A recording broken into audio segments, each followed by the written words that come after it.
Hello everyone, আসসালামু আলাইকুম। তোমরা কেমন আছো? আশা করি ভালো আছো। আমিও খুব ভালো আছি। সকাল সকাল রেডি হয়ে গেছি। আমাকে কেমন লাগছে অবশ্যই কমেন্টে জানিও। শাড়ি পরে তারপর আমি বেরিয়ে পড়ি কলেজ যাওয়ার উদ্দেশ্যে, কেন সেটাই পরে বলছি। টোটো ধরে নিই, তারপর বান্ধবীর সাথে দেখা হয়ে গেল।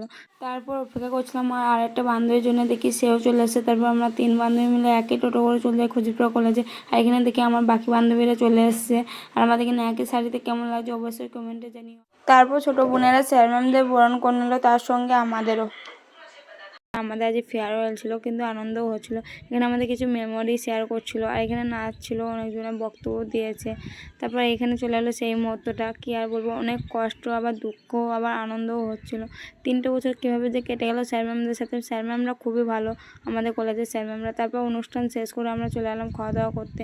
এখানে খাওয়া দাওয়া করে তারপর বাড়ির দিকে রওনা দিই। কলেজ থেকে বেরোনোর সময় দেখি বৃষ্টি পড়তে লেগেছে, তাই আমরা বেরোতে পারিনি। তাই গেটের সামনে সবাই মিলে আর একটু আড্ডা দেওয়া হয়ে গেল শেষবারের মতন। ফেয়ারওয়েলের অনুষ্ঠানের ফুল ভিডিওটা আমি ইউটিউব চ্যানেলে দিয়ে দেবো, তোমরা যেয়ে দেখে আসতে পারো। আর খুবই কষ্ট আর স্মৃতি নিয়ে ঘর ফিরলাম, কি আর করা, এটাই শেষ পরিণতি ছিল হয়তো। আজকের মতন এইখানেই ভিডিওটা শেষ করছি। আল্লাহ হাফিজ, টাটা। এটাই সেরা উপহার ছিল আমার।